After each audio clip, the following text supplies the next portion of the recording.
कि भगवान अपने धाम को जा रहे हैं और उद्धव को बता कर जा रहे हैं कि मैं तो जा रहा हूं, अब मेरी अनुपस्थिति में ऐसे रहना। तो 10 बातें भगवान ने बताई। सबसे पहले शास्त्र माने सच्चर्चा, आपका जो अध्ययन हो वो सत्शास्त्र का ही अध्ययन हो। आप वही बात पढ़े जो बात आपको, आपके भाव को भगवान के निकट लेकर जाए। माने सरल शब्दों में कहें तो राम कहानी पढ़नी है भाई, काम कहानी नहीं पढ़नी है। ऐसी वार्ता, ऐसा चिंतन, ऐसा लेख, ऐसा शब्द नहीं पढ़ना है जिससे मन संसार के विषय की ओर जाए, जिससे मन संसार के विषय का चिंतन करने लगे। तो एक तो हमको सच्चर्चा सुननी है, सत्शास्त्र का अध्ययन करना है। फिर दूसरी बात भगवान ने कहा संग, प्रजा माने किस प्रकार के संग में आप रहते हैं, इसका विशेष ध्यान रखना है, विशेष ध्यान।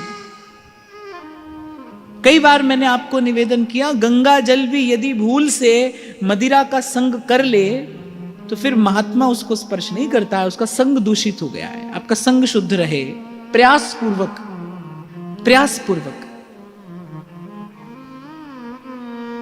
फिर भगवान ने कहा देश माने किस स्थान पर आप रहते हैं, उस स्थान को पवित्र बनाकर रखिए।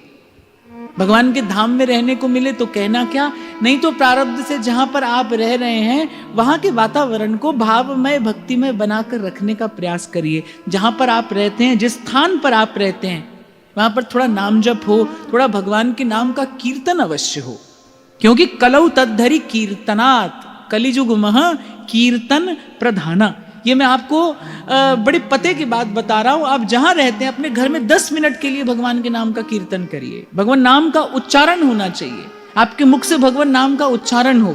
वहां का जो परमाणु है वो भजन के योग्य बनेगा। नहीं तो भाई घर में, संसार में, परिवार में अनेक अनेक तरह की बातें होती हैं, चर्चाएं होती हैं, अनेक प्रकार का व्यवहार न चाहते हुए भी करना पड़ता है। तो गृहस्थी का जो परमाणु होता है वो अलग प्रकार का हो जाता है। यदि आपको भजन करना है तो कुछ समय निकालिए, भगवान नाम का उच्चारण अवश्य करिए। इसी भाव से नाम जपत मंगल दिसि दसहूं।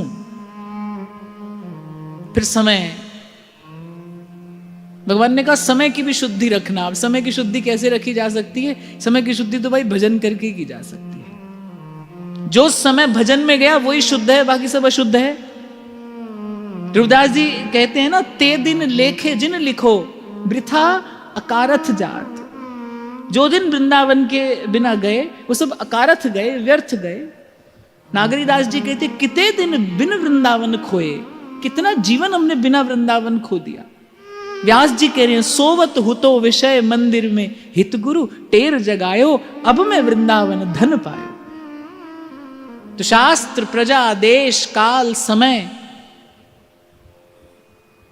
फिर कर्म, जन्म। जन्म की शुद्धि कैसे हो? गुरु दीक्षा से, किसी वैष्णव आचार्य की शरणागति हो, किसी भगवत भक्त की शरणागति हो, जन्म शुद्ध हो। जन्म शुद्ध होगा तो कर्म शुद्ध होगा, क्योंकि पहले जन्म है फिर कर्म है ना। तो पहले गुरु की दीक्षा से जन्म शुद्ध करिए, फिर जो गुरु उपासना दे उस उपासना से कर्म शुद्ध करिए। फिर उसके बाद मंत्र की शुद्धि, माने सकाम मंत्र नहीं जपना है। ऐसे मंत्र को नहीं जपना है जो सकामता की पूर्ति कराने वाले मंत्र हैं। और एक और बात मैंने आपको निवेदन की थी कि कलयुग का जो सर्वोपरि मंत्र है वो क्या है? वो हरि नाम है। भगवान नाम सर्वोपरि मंत्र है। कलौ नास्तयैव नास्तयैव नास्तयैव गतिरन्यथा हरिर्नामैव केवलम। सदा स्मरण रखिए। श्री चैतन्य महाप्रभु ने जो श्लोक कहा है, ये मैं कहता हूं कि ये कलयुग में भगवान नाम की महिमा को प्रतिष्ठित करता है कि नाम नामकारी बहुधा निज सर्वशक्ति तत्रार्पिता नियमितः स्मरणे न कालः। इसमें एक शब्द श्री चैतन्य महाप्रभु ने कहा है ना, निज सर्वशक्ति। बहुत बड़ी बात श्री महाप्रभु जी ने कही है, निज सर्व शक्ति। भगवान ने अपनी सारी शक्ति, मैं इसलिए आपको नित्य प्रति स्मरण कराता हूं, भूलिए मत। जो भगवान का नाम आपकी जिह्वा पर है उसी में भगवान का सारा ऐश्वर्य और माधुर्य छिपा है, निहित है।